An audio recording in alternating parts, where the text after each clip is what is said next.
चलिए जी, कल हम लोग वेव ऑप्टिक्स स्टार्ट कर लिए थे। वेव ऑप्टिक्स में हाइगन्स प्रिंसिपल पढ़ चुके थे, न्यूटन साहब का कॉर्पस्कुलर थ्योरी पढ़ चुके थे। अब इससे आगे बात करते हैं इंटरफेरेंस की। तो हेडिंग डाल लीजिए interference, interference, interference of, interference of, interference of light, interference of light. ये जो इंटरफेयर शब्द है, इंटरफेयर शब्द आप अगर इसका मीनिंग अगर आप इसका एग्जैक्ट मीनिंग समझ लेंगे तो आपको इस टॉपिक में क्या पढ़ने वाले हैं इसका एक मोटा मोटी आइडिया आपको लग जाएगा। जैसे आप बहुत बार डेली लाइफ में इस वर्ड को यूज करते होंगे कि अपने दोस्त को आप हो सकता है बोलते होंगे कि तुम मेरे मैटर में इंटरफेयर मत करो। बोलते हैं कि नहीं बोलते हम लोग कि तुम मेरे मैटर से दूर रहो, मेरे मैटर में इंटरफेयर मत करो। इसका मतलब क्या है, यहां पर कुछ तो होगा। क्या होगा? इंटरफेरेंस होगा। किसका इंटरफेरेंस होगा? लाइट का इंटरफेरेंस होगा। लाइट के दो वेव्स आएंगे और एक दूसरे के मैटर में इंटरफेयर करेंगे, एक दूसरे के मैटर में दखल अंदाजी करेंगे, और उनके दखल अंदाजी के बाद होगा क्या, वही सब चीज हमको यहां पर पढ़ना है। तो स्टार्ट करते हैं।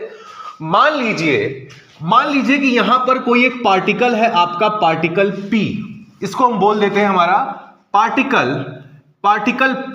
ठीक, इधर से चलते हुए एक वेव आ रहा है, एक वेव आया, इस प्रकार से आया, और ये पार्टिकल P के पास जब आएगा, आपको पता है वेव क्या है, वेव एक डिस्टर्बेंस है। ठीक, तो जब ये वेव पार्टिकल P के पास आएगा तो क्या करेगा? पार्टिकल P को ऊपर की तरफ उठाने की कोशिश करेगा कि नहीं करेगा? इस वेव को हम बोल देते हैं वेव y1।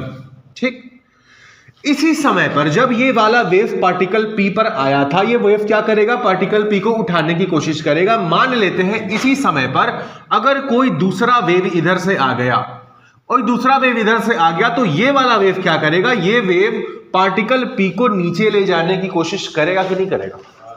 तो एक वेव आया, ये पार्टिकल P को ऊपर उठाने की कोशिश कर रहा है।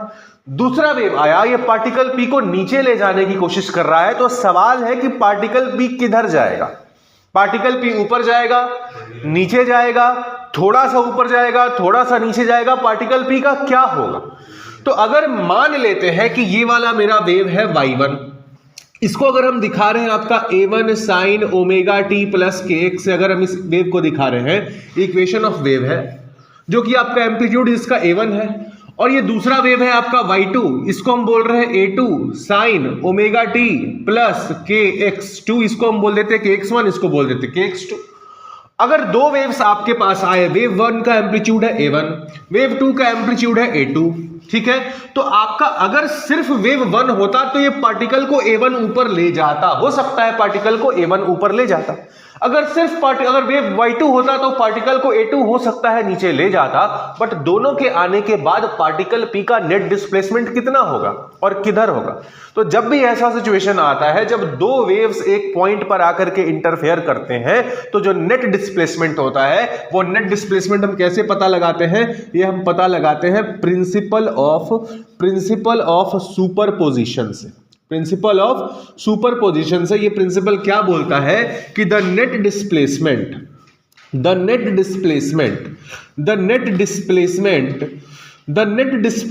Of particle P, the net displacement of particle P is the vector sum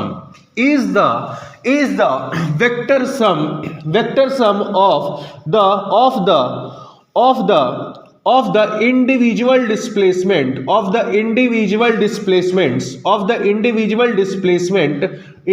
displacement created by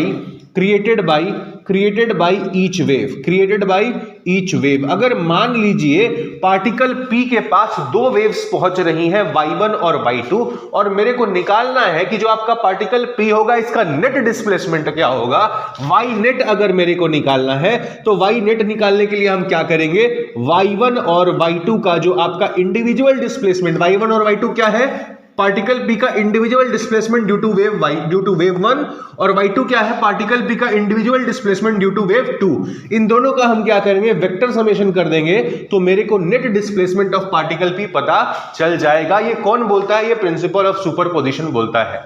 लिखिए यहां तक।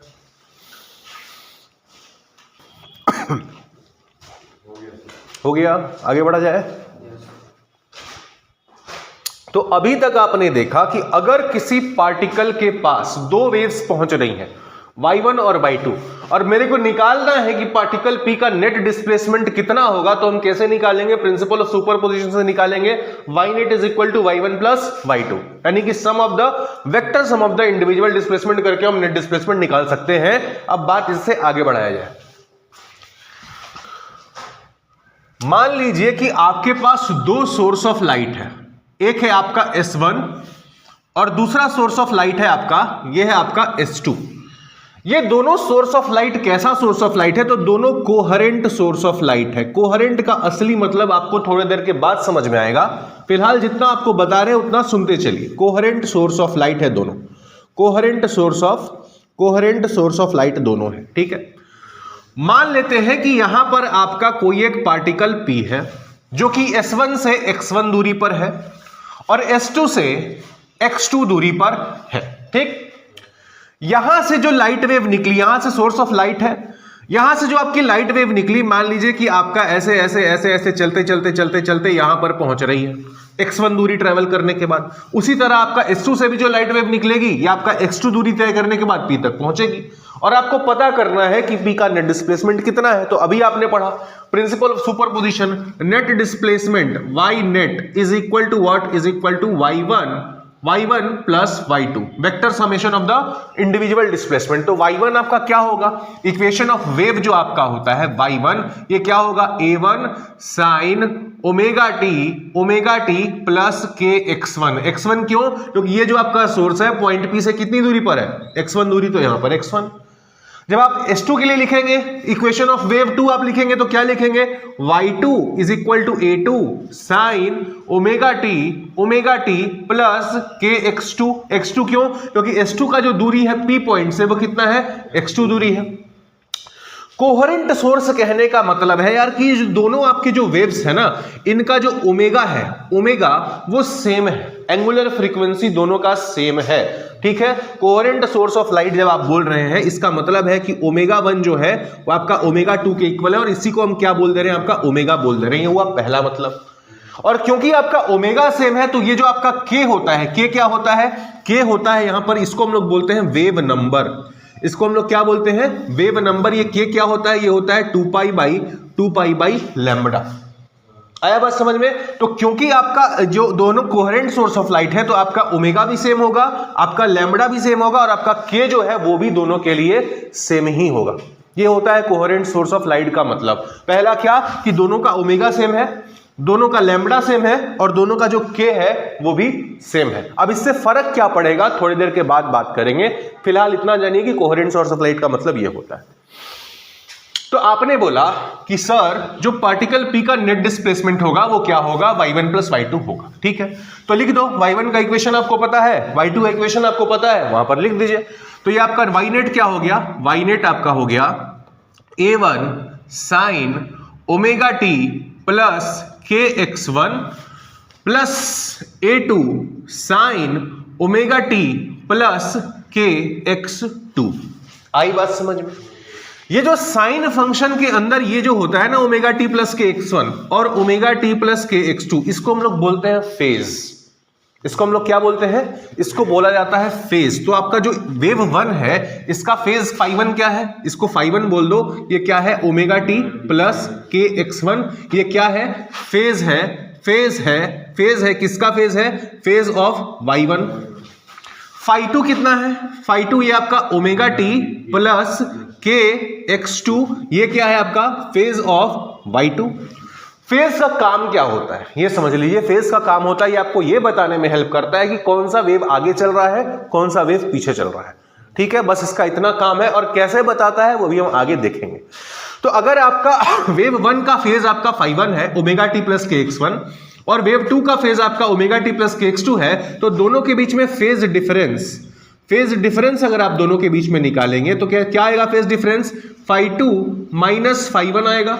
मतलब कितना? इसमें से आप इसको माइनस कर दीजिए, ओमेगा टी और ओमेगा टी कैंसिल आउट हो जाएगा, तो फेज डिफरेंस आपका डेल्टा फाई कितना आया? डेल्टा फाई आपका आ गया के times of x2 minus x1। ये क्या है? ये है आपका फेज डिफरेंस दोनों वेव्स के बीच में, जो आपको बताएगा कि कौन सा वेव आगे है, कौन सा वेव पीछे, ठीक है। आगे बढ़ते हैं। अब देखिए भाई, आपको निकालना था नेट डिस्प्लेसमेंट की पार्टिकल पी का नेट डिस्प्लेसमेंट कितना होगा। आपने क्या किया, individual displacement created by the waves, उन दोनों का आपने क्या किया, समेशन ले लिया है। अब इसको अगर आप ट्रिगोनोमेट्री से सॉल्व करने जाएंगे नेट डिस्प्लेसमेंट निकालने के लिए, तो आप क्या करेंगे, साइन ए प्लस बी में इसको तोड़ेंगे, यहां पे भी साइन ए प्लस बी में इसको तोड़ेंगे, पूरा एक ट्रिगोनोमेट्रिक रिलेशन आएगा जो कि बहुत कॉम्प्लेक्स होगा।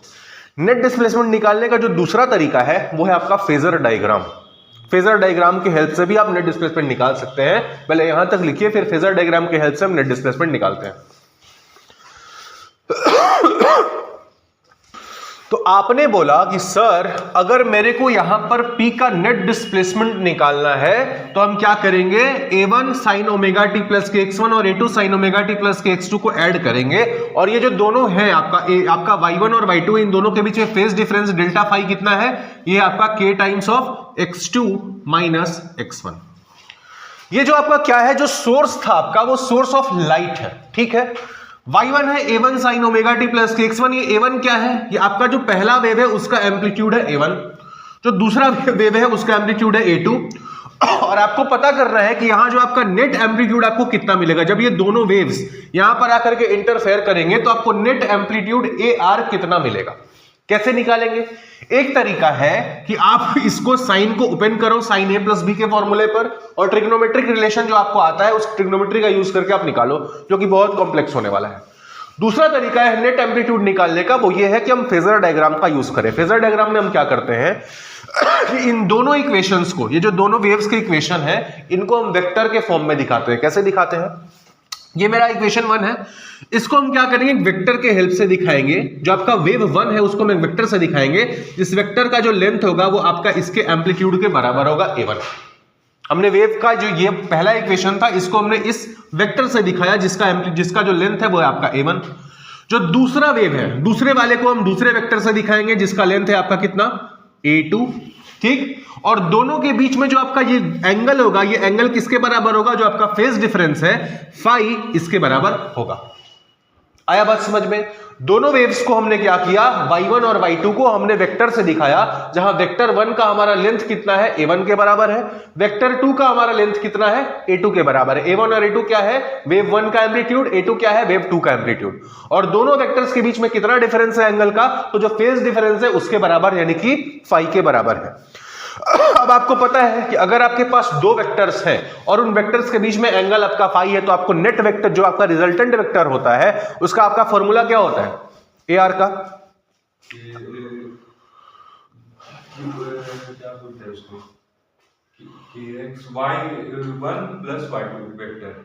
अगर दो वेक्टर है A और B, दोनों के बीच में एंगल थीटा है, तो जो आपका रिजल्टेंट वेक्टर होगा उसका फॉर्मूला क्या होता है, A1 A2 sin थीटा या cos थीटा। वो तो क्रॉस प्रोडक्ट और डॉट प्रोडक्ट में होता है ना, हम जनरल रिलेशन पूछ रहे हैं आपसे। अगर आपके पास दो वेक्टर्स हैं, मान लीजिए आपका ये वेक्टर A है, ये दूसरा वेक्टर आपका B है, यहां पर इन दोनों के बीच में एंगल थीटा है, तो जिनका जो नेट रिजल्टेंट वेक्टर होगा AR, वो AR क्या होता है, AR होता है आपका under root A square plus B square plus 2 into A into B into cos theta. ये फॉर्मूला होता है रिजल्टेंट वेक्टर का। तो अगर आपके पास यहां पर दो वेक्टर हैं, पहला वेक्टर है जिसका मैग्नीट्यूड A1 है, दूसरा वेक्टर है जिसका मैग्नीट्यूड A2 है, दोनों के बीच में एंगल फाई है, तो जो आपका रिजल्टेंट वेक्टर होगा, यानी कि जो आपका रिजल्टेंट एम्पलीट्यूड होगा, जिसका वैल्यू आपको निकालना था, वो AR क्या होगा, AR होगा आपका under root A1 square plus A2 square plus 2 times of A1 into A2 into cos of phi होगा। और इसी चीज को हम क्या लिख सकते हैं, अगर हम इसको स्क्वायर कर दें, AR का स्क्वायर कर दें, तो जो आपका रूट है, ये रूट क्या हो जाएगा, ये रूट आपका हट जाएगा। तो आपका जो रिजल्टेंट एम्पलीट्यूड दोनों वेव्स के इंटरफेयर करने के बाद, वेव 1 का एम्पलीट्यूड था A1, वेव 2 का एम्पलीट्यूड है आपका A2, जो दोनों के इंटरफेरेंस के बाद जो यहां पर नेट आपका एम्पलीट्यूड मिला AR, उसका रिलेशन क्या आया, AR square is equal to A1 square plus A2 square plus 2 times of A1 into A2 into cos phi. आया समझ में। इसके आगे अब हम बात करते हैं, ये हो गया हमारा नेट एम्पलीट्यूड, जो हमारा पॉइंट P पर मिलेगा, वहां तक हम लोग पहुंच चुके हैं। इसको लिख लीजिए। हाँ, देखो ये क्या है, ये आपका सोर्स ऑफ लाइट है, राइट। पहला जो आपका सोर्स ऑफ लाइट है इसका एम्पलीट्यूड A1 है, दूसरा सोर्स ऑफ लाइट है इसका एम्पलीट्यूड A2 है। तो आपको पता करना है कि जब ये दोनों यहां पर इंटरफेयर करेंगे तो यहां का जो नेट एम्पलीट्यूड होगा आपको कितना मिलेगा, A1 A2 से ज्यादा मिलेगा या उससे कम मिलेगा। ऐसे समझ लो, अगर मान लीजिए एक लाइट आपने यहां जलाया, दूसरा लाइट आपने यहां जलाया, यहां पर दोनों लाइट वेव्स आपके इंटरफेयर किए, तो यहां पर ज्यादा लाइट मिलेगा या कम लाइट मिलेगा, मेरे को वो पता करना है। मेरे को यहां पर इसके इंटरफेयर करने के चलते क्या यहां पे लाइट ज्यादा मिलेगा, ब्राइट लाइट मिलेगा या फिर डार्क मिलेगा। डिस्ट्रक्टिव हो रहा है कंस्ट्रक्टिव। एग्जैक्टली, अभी वहीं पर हम लोग पहुंच रहे हैं। इसको लिखिए पहले।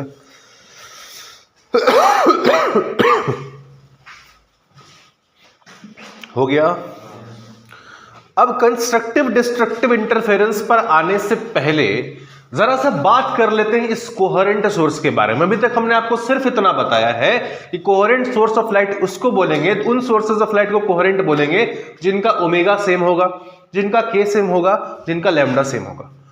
अगर मान लेते हैं कि हम कोहेरेंट सोर्स नहीं लिए तो क्या गलत हो, ऐसा कौन सा कयामत आ जाएगा कि मेरे को कोहेरेंट सोर्स ऑफ लाइट ही लेना है। अगर मेरा मन करे हम ऐसा सोर्स ऑफ लाइट ले ले जिसका ओमेगा और ओमेगा 1 ओमेगा 2 अगर इक्वल ना हो तो क्या कयामत होगा, अब उस पर बात कर लेते हैं। आपने बोला कि सर जब आपके ये दो waves y1 equal to a1 sine omega t plus kx1 और y2 equal to a2 sine omega t plus kx2 यहां पर आएंगे, इंटरफेयर करेंगे, तो यहां जो आपको नेट एम्पलीट्यूड मिलेगा AR, जो आपको नेट एम्पलीट्यूड मिलेगा AR स्क्वायर, ये क्या आएगा, a1 square plus a2 square plus 2 times of a1 into a2 into cos phi, ये आएगा। अब मान लेते हैं एक सेकंड के लिए यार कि ये जो हमारे दोनों वेव्स हैं ये कोहेरेंट नहीं है। यहां पर आपका इसका जो फेज है यहां पर ओमेगा 1 है, यहां पर इसका ओमेगा, और यहां पर आपका ओमेगा 2 है। तो अगर यहां पर अगर ये कोहेरेंट नहीं है तो इनके बीच में अगर आप फेज डिफरेंस निकालेंगे फाई, तो फेज डिफरेंस फाई क्या आएगा, फेज डिफरेंस आएगा फाई 1 माइनस फाई 2। फाई 1 क्या है, ओमेगा 1, ये आपका कितना है, omega 1 T plus k x1 minus omega 2 T plus k x2, ये आएगा। 2 माइनस 1 कर दो, 2 माइनस 1 अगर आप कर देंगे फेज डिफरेंस तो ये कितना आएगा, omega 2 T plus k x2 minus omega 1 T plus k x1। तो फाइज आपका जो फेज डिफरेंस आया वो कितना आया, omega 2 minus omega 1 into T plus K times of x2 minus minus minus x1। यहां तक समझ में आया। अगर कोहेरेंट नहीं होंगे तो अब आप देख रहे हो कि जो आपका रिजल्टेंट एम्पलीट्यूड है वो फाई पर डिपेंड कर रहा है, और जो फाई है वो आपका टी पर भी डिपेंड कर रहा है और एक्स पर भी डिपेंड कर रहा है। तो इसका मतलब जो रिजल्टेंट एम्पलीट्यूड है वो टाइम पर डिपेंड कर रहा है, ये फाई पर डिपेंड कर रहा है और फाई टाइम पे डिपेंड कर रहा है, मतलब ये भी टाइम पे डिपेंड कर रहा है।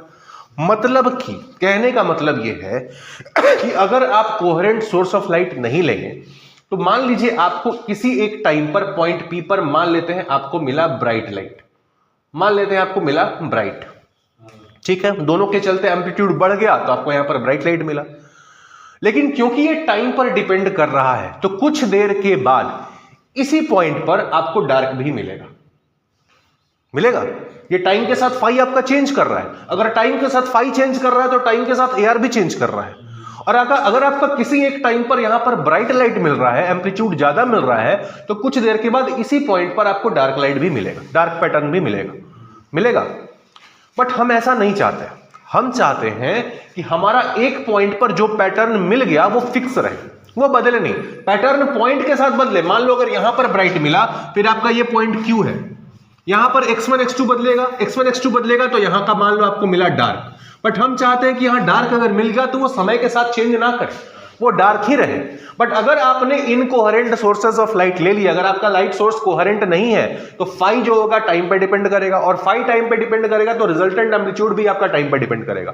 तो आपका एक बार जहां पर एम्पलीट्यूड ज्यादा मिल रहा है उसी पॉइंट पर कुछ देर के बाद आपका एम्पलीट्यूड कम भी हो जाएगा, तो ब्राइट और डार्क पैटर्न सेम पॉइंट पर आपको मिलेंगे। बट हम ऐसा नहीं चाहते, हम चाहते हैं कि किसी एक पॉइंट पर जो भी पैटर्न आपको मिला, ब्राइट मिला तो ब्राइट, डार्क मिला तो डार्क, वो समय के साथ फिक्स रहे, वो चेंज ना करे। इस वजह से हम क्या करते हैं, कोहेरेंट सोर्स ऑफ लाइट लेते हैं ताकि ओमेगा 1 और ओमेगा 2 आपस में बराबर हो जाए, ये आपका 0 हो जाए। 0 हो जाएगा तो क्या होगा, जो आपका फाई होगा सिर्फ एक्स पर डिपेंड करेगा। सिर्फ x पर डिपेंड करेगा तो क्या होगा, मान लीजिए पॉइंट P है, इसके लिए x1 x2 फिक्स है, तो फाई इसके लिए फिक्स है, फाई फिक्स है तो यहां पर रिजल्टेंट एम्पलीट्यूड फिक्स मिलेगा आपको। मतलब एक बार आपको यहां अगर ब्राइट पैटर्न मिल गया तो यहां ब्राइट ही रहेगा, डार्क पैटर्न फिर नहीं होगा। अगर आपको डार्क पैटर्न देखना है तो आपको किसी और पॉइंट पे जाना पड़ेगा, फिर आपको ब्राइट देखना है तो किसी और पॉइंट पे जाना पड़ेगा। आ रही है मेरी बात समझ में? तो क्योंकि हम टाइम के साथ पैटर्न्स का वेरिएशन नहीं चाहते हैं, इसलिए हम कोहेरेंट सोर्स ऑफ लाइट को लेते हैं ताकि हमारा ओमेगा 1 और ओमेगा 2 जीरो हो जाए कट करके, और मेरा फाई जो है फेज डिफरेंस वो सिर्फ और सिर्फ x1 x2 पर डिपेंड करे, जिससे कि मेरे को किसी पर्टिकुलर x1 x2 पर जो भी पैटर्न मिले वो टाइम के साथ वेरी ना कर रहा हो। एक जगह ब्राइट मिल गया तो वो ब्राइट ही रहे, एक जगह डार्क मिल गया तो वो डार्क ही रहे। ऐसा नहीं होना चाहिए कि पॉइंट P पर ही मेरे को ब्राइट मिल रहा है, वहीं पर कुछ देर के बाद डार्क मिल रहा है, फिर वहीं पर ब्राइट मिल रहा है, फिर वहीं पर डार्क मिल रहा है। हम ऐसा नहीं चाहते। हम चाहते हैं कि मेरा जो भी पैटर्न मिले किसी एक पॉइंट पर वो समय के साथ कांस्टेंट रहे। आया समझ में? ठीक, लिख लीजिए, इसमें कुछ लिखना है तो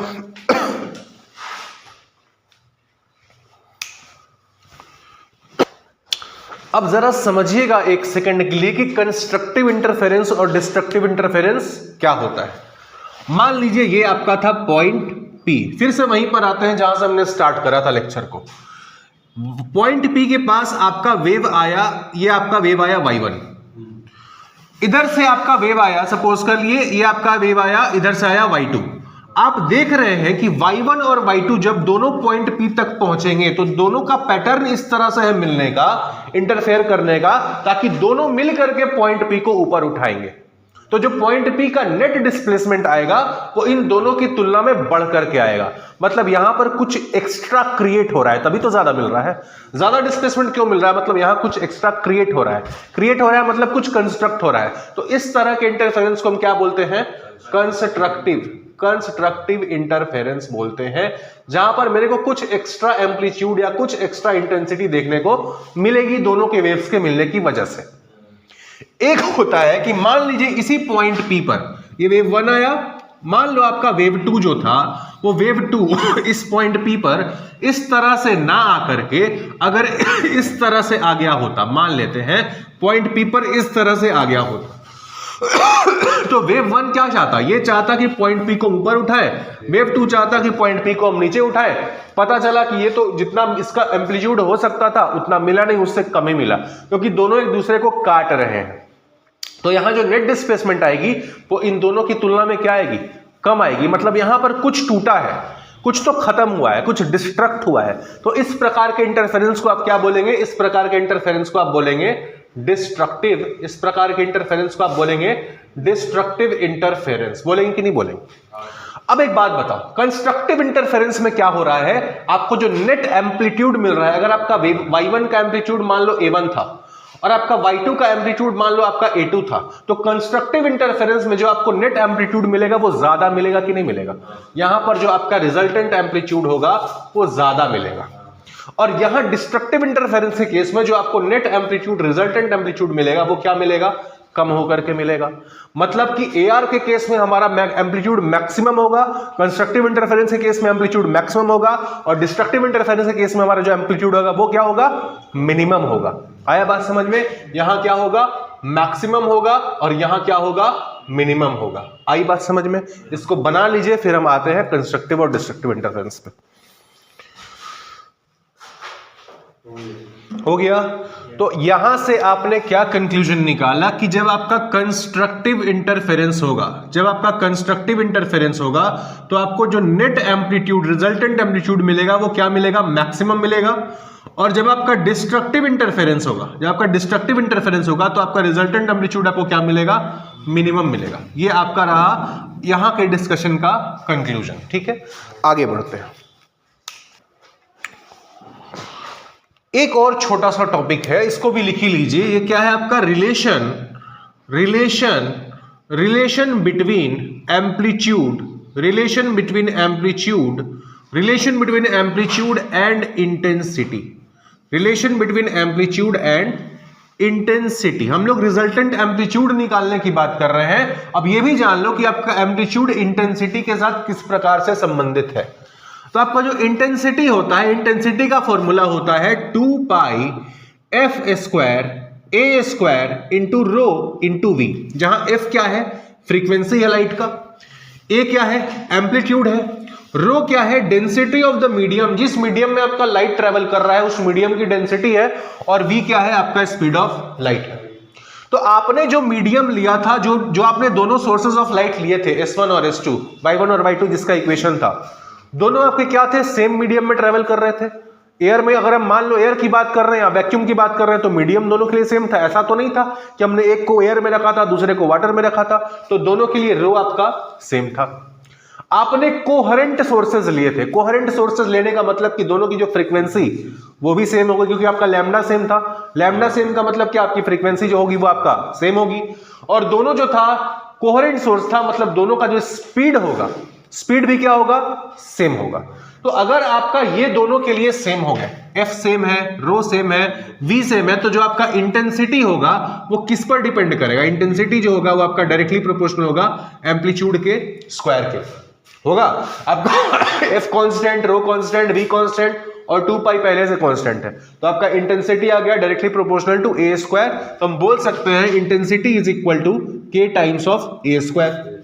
तो यहां से आप बोल सकते हैं कि आपका ए स्क्वायर जो है आपका वो क्या है, A square is equal to I upon A square equal to I upon K. तो आपका जो रिलेशन आया था ए आर का square is equal to A one का स्क्वायर प्लस ए टू का square plus 2 times of A one into A two into cos five, resultant amplitude का यही फॉर्मूला आया था ना। आप ए आर स्क्वायर के बदले आप यहां पर क्या इसको आई आर बाई के लिख सकते हो, ए स्क्वायर के बदले आई बाई के, तो आपका ए आर स्क्वायर के बदले आप क्या लिखेंगे, आई आर बाई के लिख सकते हैं। ठीक, ए वन स्क्वायर के बदले क्या आप ए वन स्क्वायर के बदले क्या आप आई वन बाई के लिख सकते हो, तो यहां पर लिख दो आई वन बाई के। ए टू स्क्वायर के बदले क्या आप आई टू बाई के लिख सकते हो, तो यहां पर लिख दो आप क्या आई टू बाई के। ठीक, यहां पर क्या है 2 times of A one into A two. अब आपका देखो ए वन क्या है, ए वन स्क्वायर है आई वन बाई के, तो ए वन कितना हो जाएगा, ए वन हो जाएगा आपका under root I one by k. तो यहां पर आप डाल दो क्या 2 times of under root I one by k. यहां पर आपका क्या a2, आपको a2 लिखना है, और a2 स्क्वायर क्या है i2 बाई के, तो यहां से आपका a2 क्या हो गया under root i2 by k. तो यहां पर आप लिख दीजिए क्या अंडर रूट i2 बाई के इंटू कॉस फाइव। ये करने से क्या हुआ, ये करने से आपको रिजल्टेंट एम्पलीट्यूड के रिलेशन से रिजल्टेंट इंटेंसिटी का रिलेशन आपने निकाल लिया। अब देखो यहां भी के है, आरएचएस में यहां पर के, यहां भी के, और ये रूट के मिलके क्या हो जाएगा, के हो जाएगा। तो के जो नीचे है सारी जगह से आपका के क्या हो गया, कैंसिल आउट हो गया। तो आपका रिजल्टेंट इंटेंसिटी का फॉर्मूला क्या बन के आया, I R is equal to I one plus I two plus 2 times of under root I one into under root I two into cos five. ये हो गया आपका रिजल्टेंट इंटेंसिटी का रिलेशन, ये था आपका रिजल्टेंट एम्पलीट्यूड का रिलेशन। इसको लिख लीजिए। अब बात करेंगे कि कंस्ट्रक्टिव और डिस्ट्रक्टिव इंटरफेरेंस में आपका ए आर और आई आर होगा कितना और कब कब होगा। चलो जी शुरू से रिवाइज करते हैं कि अभी तक हमने आज की क्लास में क्या क्या देखा। हमने क्या किया था, 2 वेव्स लिए थे, y1 is equal to a1 sine omega t plus k x1, ये हमारा y1 था। फिर हमने क्या लिया था, दूसरा वेव लिया था y2 is equal to a2 sine omega t plus k x2 लिया था। इन दोनों वेव्स के बीच में इसका फेज था omega t plus k x1, इसका फेज था omega t plus k x2। दोनों के बीच में फेज डिफरेंस फाई कितना आया था, फाई आया था आपका के times of x2 minus x1।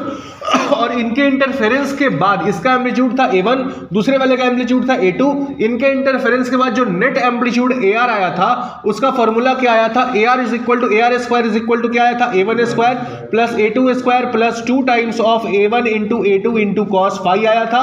और यहां से हमने रिजल्टेंट इंटेंसिटी का ir का फॉर्मूला निकाला था i1 plus i2 plus 2 times of under root i1 into under root i2 into cos phi. यहां तक की चीजें आपको समझ में आई है। अच्छे से, कोई दिक्कत नहीं है। साथ में ये भी हमने अभी देखा कि कंस्ट्रक्टिव इंटरफेरेंस में आपका रिजल्टेंट एम्पलीट्यूड मैक्सिमम होता है और डिस्ट्रक्टिव इंटरफेरेंस में आपका रिजल्टेंट एम्पलीट्यूड क्या होता है, मिनिमम होता है। अगर रिजल्टेंट एम्पलीट्यूड मैक्सिमम होगा तो रिजल्टेंट इंटेंसिटी मैक्सिमम होगी, और अगर आपका रिजल्टेंट एम्पलीट्यूड मिनिमम होगा तो रिजल्टेंट इंटेंसिटी भी क्या होगी, मिनिमम होगी। क्यों? क्योंकि आपने पढ़ा है कि जो आपका इंटेंसिटी होता है वो डायरेक्टली प्रोपोर्शनल होता है किसके, I is directly proportional to A square. तो अगर आपका एम्पलीट्यूड मैक्सिमम तो इंटेंसिटी मैक्सिमम, एम्पलीट्यूड मिनिमम तो इंटेंसिटी भी मिनिमम। अब बात करते हैं कि कंस्ट्रक्टिव इंटरफेरेंस होगा क्या, होता क्या है वो तो हम समझ चुके, बट कब होगा, किन किन कंडीशंस में कंस्ट्रक्टिव इंटरफेरेंस होगा और किन किन कंडीशंस में आपका डिस्ट्रक्टिव इंटरफेरेंस होगा। एक तरफ लिखिए कंस्ट्रक्टिव, इधर लिखिएगा कंस्ट्रक्टिव इंटरफेरेंस, लेफ्ट साइड में लिखेंगे कंस्ट्रक्टिव इंटरफेरेंस और राइट साइड में लिखेंगे डिस्ट्रक्टिव इंटरफेरेंस। ठीक है, और बात करते हैं कि ये सब कब कब होगा। पहला चीज तो आपको ये अच्छे से पता है कि कंस्ट्रक्टिव इंटरफेरेंस के केस में आपको बहुत अच्छे से पता है कि जो आपका रिजल्टेंट एम्पलीट्यूड होगा या फिर जो आपकी रिजल्टेंट इंटेंसिटी होगी ये क्या होगी, ये मैक्सिमम होगा। दूसरा, डिस्ट्रक्टिव इंटरफेरेंस के केस में जो आपका रिजल्टेंट एम्पलीट्यूड होगा या फिर जो आपकी रिजल्टेंट इंटेंसिटी होगी ये क्या होगी, ये मिनिमम होगी। पहले समझ लीजिए, बाद में लिखिएगा, समझना ज्यादा जरूरी है, लिखने के लिए हम आपको टाइम देंगे। कंस्ट्रक्टिव इंटरफेरेंस के केस में आपका रिजल्टेंट एम्पलीट्यूड और रिजल्टेंट इंटेंसिटी मैक्सिमम होगी, और डिस्ट्रक्टिव इंटरफेरेंस के केस में आपका रिजल्टेंट एम्पलीट्यूड और रिजल्टेंट इंटेंसिटी क्या होगी, मिनिमम होगी। अब आपके पास रिजल्टेंट एम्पलीट्यूड का फॉर्मूला आ चुका है, AR square is equal to A1 square plus A2 square plus 2 times of A1 into cos phi. ये मैक्सिमम कब होगा? अगर AR को मैक्सिमम होना है तो ये मैक्सिमम कब होगा, जब cos फाई का वैल्यू यहां पे मैक्सिमम होगा। बाकी सारा तो फिक्स है, A1 फिक्स है, A2 फिक्स है, यहां भी A1 A2 फिक्स है, बट cos फाई का जो वैल्यू आपको पता है, cos फाई का वैल्यू क्या होता है, वेरी करता है -1 से 1 के बीच में, cos फाई का वैल्यू वेरी करता है। तो ये जब मैक्सिमम होगा cos फाई, तो आपको जो इंटेंसिटी, जो आपको एम्पलीट्यूड मिलेगा वो मैक्सिमम मिलेगा, जो इंटेंसिटी मिलेगी वो क्या मिलेगी, मैक्सिमम मिलेगी। और cos फाई का मैक्सिमम वैल्यू कितना होता है, -1 से 1। cos फाई -1 से 1 वेरी करता है, तो cos फाई का मैक्सिमम वैल्यू कितना हुआ, 1 हुआ। मतलब कि जब कंस्ट्रक्टिव इंटरफेरेंस हो रहा होगा तब जो आपका cos फाई का वैल्यू है वो कितना होगा, 1 होगा। और cos फाई का वैल्यू 1 कब होता है, 0 पे होता है, cos 0 का वैल्यू 1 होता है।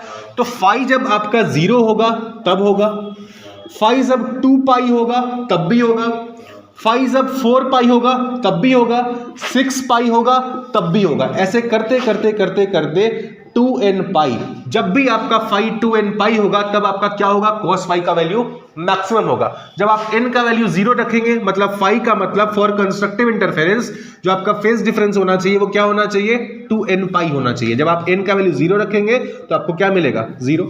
जब n का वैल्यू 1 रखेंगे तो आपको क्या मिलेगा, 2 पाई। जब n का वैल्यू 2 रखेंगे तो आपको मिलेगा 4 पाई, n का वैल्यू 3 रखेंगे तो आपको मिलेगा 6 पाई। तो यहां जो आपका n होना चाहिए वो क्या होना चाहिए, 0 होना चाहिए, 1 होना चाहिए, 2 होना चाहिए, इस तरह से आपका वेरी करना चाहिए। ठीक है, तो आपने देखा कि फॉर कंस्ट्रक्टिव इंटरफेरेंस जो आपका फेज डिफरेंस होना चाहिए वो कितना होना चाहिए, phi should be equal to 2n pi. अब आपने बोला है कि जो आपका फाई होता है वो किसके बराबर होता है, k times of delta x. यहां से आप देख रहे हो कि फाई जो है वो क्या है, k times of delta x है।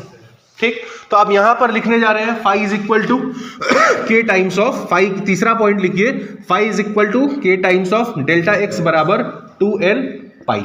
और k क्या है आपका वेव नंबर, जिसका हमने अभी आपको फॉर्मूला लिखवाया था, कितना होता है 2 pi by lambda into delta x is equal to 2n पाई।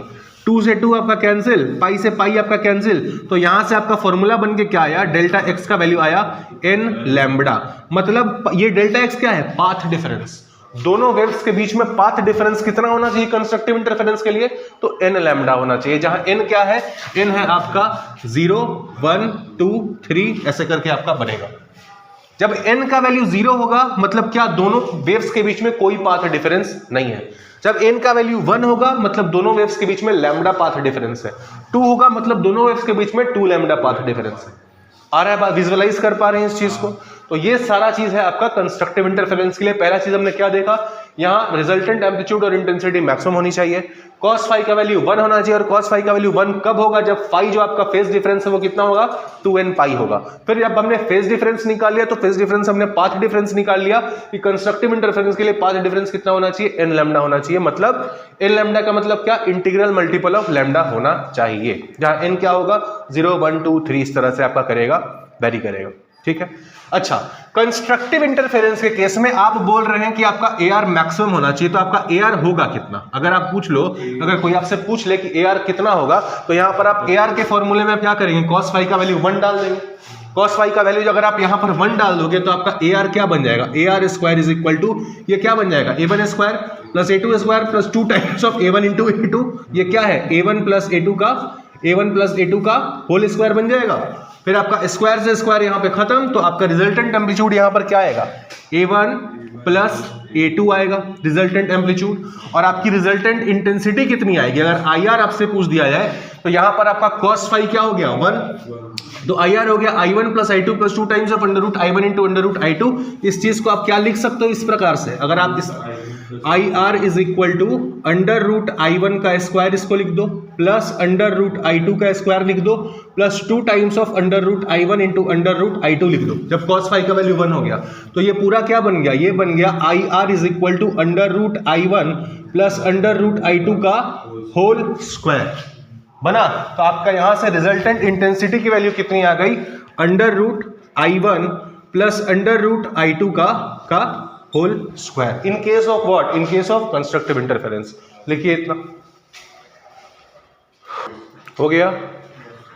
तो आपने देखा कि कंस्ट्रक्टिव इंटरफेरेंस में क्या होता है, एम्पलीट्यूड मैक्सिमम होती है, इंटेंसिटी मैक्सिमम होती है। कब कब ये होगा, तो जब भी आपका फेज डिफरेंस 2n पाई के बराबर होगा ये होगा, जब भी पाथ डिफरेंस n लैम्डा के बराबर ये होगा तो ये होगा, और जब भी ये होगा वहां पर आपको क्या मिलेगा, एम्पलीट्यूड और इंटेंसिटी मैक्सिमम मिलेगी, मतलब आपको ब्राइट लाइट देखने को मिलेगा।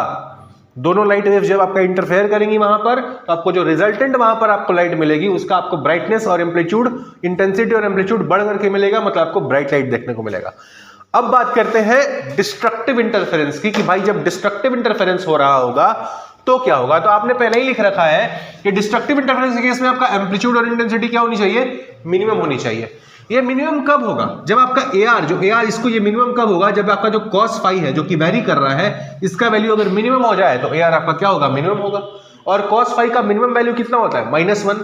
तो यहां पर आप लिखेंगे, जैसे यहां पर आपका cos फाई कितना था, 1 था, तो कंस्ट्रक्टिव हो रहा था। यहां पर आपका cos फाई जो है वो जब -1 होगा तो आपका डिस्ट्रक्टिव इंटरफेरेंस होगा, क्योंकि इस केस में AR की वैल्यू मिनिमम हो जाएगी।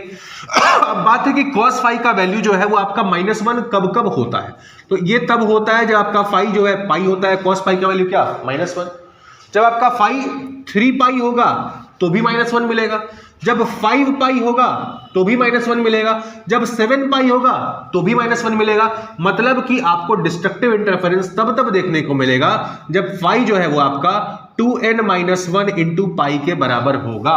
जब आप n की वैल्यू 0 रखेंगे, सॉरी 2n-1 इंटू पाई, हाँ यहां पर n की वैल्यू आपको 0 नहीं रखनी है, n की वैल्यू आपका स्टार्ट होगा 1 से, 1 2 3 और 4 से। जब आप n की वैल्यू 1 रखोगे तो 2-1 क्या हो गया, 1, तो ये फाई का वैल्यू कितना मिला आपको, पाई। जब आप n की वैल्यू 2 रखोगे तो 2 इंटू 2-1 कितना, 3, यहाँ पे फाई का वैल्यू को कितना मिला, 3 पाई। जब आप n की वैल्यू 3 रखेंगे तो 2 इंटू 3 हो गया 6, 6-1 5 पाई, तो फाई की वैल्यू को क्या मिली, 5 पाई। तो अब देखो यहां पर n जो हो रहा था आपका 0 से स्टार्ट हो रहा था, यहां पर याद रखना है कि n जो आपका स्टार्ट होगा वो कहां से स्टार्ट होगा, 1 से स्टार्ट होगा, ठीक है। तो जब भी आपका फाई जो फेज डिफरेंस है 2n-1 इंटू पाई के बराबर होगा, तब आपका क्या होगा, डिस्ट्रक्टिव इंटरफेरेंस होगा। अब आपको पता है कि जो फाई आपका होता है वो k times of delta x होता है, तो यहां पर भी हम क्या लिखने जा रहे हैं, k times of delta x is equal to 2n-1 into pi, और k जो होता है ये क्या होता है, 2 pi by lambda into delta x is equal to 2n-1 into pi. 2 से 2 हो गया आपका, सॉरी 2 से 2 नहीं कैंसिल होगा, यहां पर आपका कैंसिल होगा क्या, पाई से पाई कैंसिल होगा, तो आपका डेल्टा एक्स कितना आ गया, डेल्टा एक्स आ गया आपका 2n-1 इंटू लैम्बडा बाई 2। मतलब कि डिस्ट्रक्टिव इंटरफेरेंस होने के लिए पाथ डिफरेंस कितना होना चाहिए, 2n-1 इंटू लैम्बडा बाई 2 होना चाहिए, मतलब odd multiple of lambda by 2 होना चाहिए, जहां n आपका क्या होगा, 1 2 3 4 होगा। आई बात समझ में? और जब आपका डिस्ट्रक्टिव इंटरफेरेंस होगा तो आपको पता है कि एम्पलीट्यूड और इंटेंसिटी मिनिमम मिलेगी। कितनी मिलेगी? तो यहां पर आप cos फाई का वैल्यू क्या रखोगे? -1 रखोगे। जब आप यहां पर cos फाई का वैल्यू -1 रखोगे तो ये क्या बन जाएगा? a1 square plus a2 square minus 2 times of a1 into a2 बन जाएगा। और ये किसका फॉर्मूला बन रहा है? a1 माइनस a2 का होल स्क्वायर। तो रिजल्टेंट एम्पलीट्यूड आपको क्या मिलेगा इस केस में? रिजल्टेंट एम्पलीट्यूड मिलेगा a1 माइनस a2। कैसे मिला? तो यहां आप देख सकते हो कि ar स्क्वायर बन रहा है क्या? a1 माइनस a2 का होल स्क्वायर बन रहा है। ये आपका जब आप रूट लेंगे तो ar क्या आएगा? a1 माइनस a2 आएगा। ठीक, आपका रिजल्टेंट इंटेंसिटी IR कितना बनेगा? तो आप यहां पर अगर -1 रख देंगे cos फाई को तो ये क्या बन जाएगा? I1 plus I2 minus of 2 times of under root I1 into I2 बन जाएगा। और ये क्या बनेगा? ये बनेगा आपको under root I1 square plus under root I2 square minus of 2 times of under root I1 into under root I2। मतलब ये बन रहा है आपका under root I1 minus under root I2 का होल स्क्वायर। तो रिजल्टेंट इंटेंसिटी आपको मिल रही है कितनी? Under root I1 minus under root I2 का होल स्क्वायर। ये था पूरा चर्चा आपका कंस्ट्रक्टिव और डिस्ट्रक्टिव इंटरफेरेंस पे। बेसिकली ये चार्ट, ये जो डिफरेंस टेबल, ये आपको क्या बता रहा है कि कंस्ट्रक्टिव और डिस्ट्रक्टिव इंटरफेरेंस होगा तो कब कब होगा, कितने कितने फेज डिफरेंस पर होगा, कितने कितने पाथ डिफरेंस पे होगा, दोनों के होने के लिए क्या क्या कंडीशंस हैं, और जब ये होगा तो आपको रिजल्टेंट एम्पलीट्यूड और इंटेंसिटी कितनी मिलेगी। बना लीजिए अच्छे से और इसको याद भी कर लेना है।